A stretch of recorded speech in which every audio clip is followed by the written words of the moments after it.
நாகர்கோவிலில் வீற்றிருந்து அருள் பாலிக்கும் நாகராஜர் கோயில் ராகு கேது தோஷம் போக்கும் மிகப்பெரிய பரிகார ஸ்தலமாக போற்றப்படுகிறது. நாகதோஷ நிவர்த்திக்கு பெயர் பெற்ற இந்த ஆலயத்தில் நாக சிலைகளுக்கு பால் மஞ்சள் ஊற்றி வழிபாடு செய்தால் ராகு கேது தோஷம் நீங்கி திருமண தடைகள் விலகும் என நம்பப்படுகிறது. குழந்தையில்லாத தம்பதிகளுக்கு குழந்தை பேறு கிடைக்கும் அற்புத தலம் இது. இந்த கோயிலின் மிகப்பெரிய சிறப்பு என்ன தெரியுமா?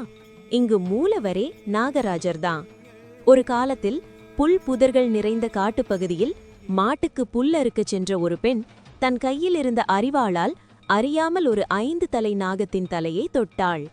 அந்த நொடியே ரத்தம் பீரிட்டு ஊடியதைக் கண்டு பயந்து நடுங்கிய அவள் கிராம மக்களை அழைத்து வந்தாள். அவர்கள் வந்து பார்த்தபோது அந்த 5 தலை நாகம் சிலையாக மாறியிருந்தது என கூறப்படுகிறது. அந்த இடத்தில் ஒரு சிறிய தென்னங்கீற்று கொட்டகை அமைத்து நாகராஜரை வழிபடத் தொடங்கினர். நாளடைவில் அக்கம் பக்கம் கிராமங்களிலிருந்து மக்கள் கூட்டம் கூட்டமாக வந்து நாகராஜரை வழிபட ஆரம்பித்தனர். கேரளாவை ஆண்ட உதயமார்த்தாண்டவர்மன் மன்னர் இந்த கோயிலை புதுப்பிக்க எண்ணியபோது ஒரு நாள் அவரது கனவில் நாகராஜர் தோன்றி கூறினார், நான் முதலில் வாசம் செய்த ஓலை கூரையையே விரும்புகிறேன். என் இருப்பிடத்தின் கூரையை மாற்ற வேண்டாம். அந்த தெய்வ வாக்கினால்தான் இன்றும் மூலஸ்தானத்தின் மேற்கூரை மாற்றப்படாமல் பாதுகாக்கப்படுகிறது. ஆண்டுதோறும் கூரை வேயும் நேரங்களில் பாம்புகள் வந்து செல்வதாக இன்றும் கூறப்படுகிறது.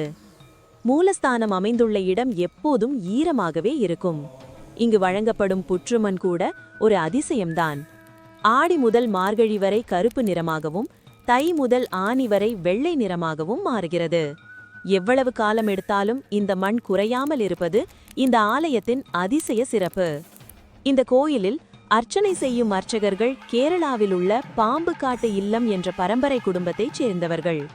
தலைமுறை தலைமுறையாக நாகத்தை வழிபட்டு வரும் புனித குடும்பம் அது. மூலஸ்தானத்திற்கு பின்னால் ஒரு காலத்தில் ஓடவல்லி என்ற பச்சிலை கொடி படர்ந்து 18 வகை நோய்களை குணப்படுத்தியதாக கூறப்படுகிறது. அந்த கொடியின் அடியில் தன் இனத்துடன் குட்டி குஞ்சுகளுடன் நாகங்கள் குடியிருந்ததாகவும் புராணங்கள் சொல்கின்றன. அந்த காலத்தில் பிரசாதம் கூட வள்ளி இலையில்தான் வழங்கப்பட்டதாக சொல்லப்படுகிறது. இன்றும் பக்தர்களின் நம்பிக்கையை விடாது காத்து வரும் அற்புத ஆலயம்தான் நாகர்கோவிலின் நாகராஜர் கோயில். நாகராஜரின் அருள் அனைவருக்கும் கிடைக்கட்டும்.